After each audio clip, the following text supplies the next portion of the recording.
plagiarismnya, direct Google translatingnya, apa semua, walaupun dia nafikan. Individu yang kontroversi. Rupa-rupanya dalam senarai penerima anugerah tu terdapat seorang individu yang kontroversi, boleh katakan. Ya, betul. Telah jadi salah seorang penerima anugerah buku negara ketika tu.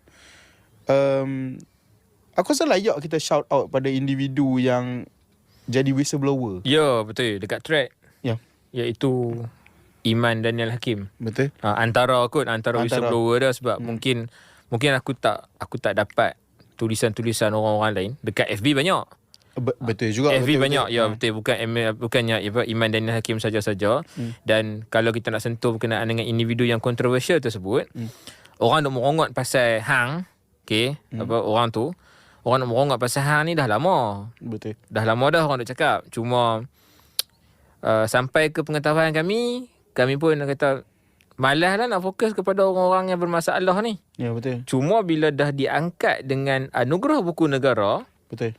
Walaupun ditarik balik dah lah, ya, ataupun dipulangkan semula dah, tu tak ada masalah lah. Biar pilih kan. Itu keputusan dia lah. Ya. Bila dah diberikan anugerah ni, dia satu pengiktirafan. Betul. Seolah-olah nak kata, bagus. Problem dia, Wan, aku tak tahu lah. Aku rasa hantar problem kawan ni apa. Ya. Plagiarismnya, direct Google translatingnya, apa semua, walaupun dia nafikan. Dia nafikan kata dia buat benda tu. Ya. Okay, dia nak kata dia clean lah. Okay. Tak apalah, ikutlah hang nak cakap macam tu pun ikut suka hang. Cuma masalah dia sekarang ni, kenapa bagi anugerah? Dan hang tahu ke pasal anugerah ni sebelum-sebelum ni? Okay, point dia. Point dia, macam ada benda fishy je pasal anugerah ni.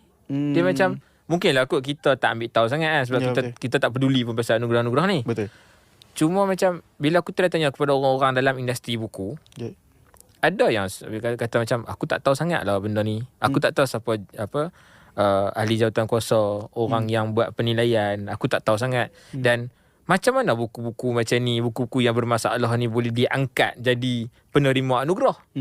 So, banyak benda fishy. Betul. Di belakang. Kita tak petikai. Kita just nak explanation. Betul. Kita tak petikai. Sebab apa macam hang cakap tadi, anugerah ni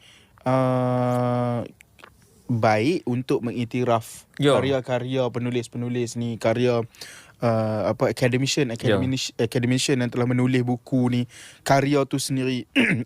Bagi menghargai mereka, kita kata tak ada masalah. Tak ada masalah. Cuma bila ada pengiktirafan ataupun penganugerahan ni, macam apa yang kita bincang sebelum ni, dia telah menaikkan level orang tu. Betul lah.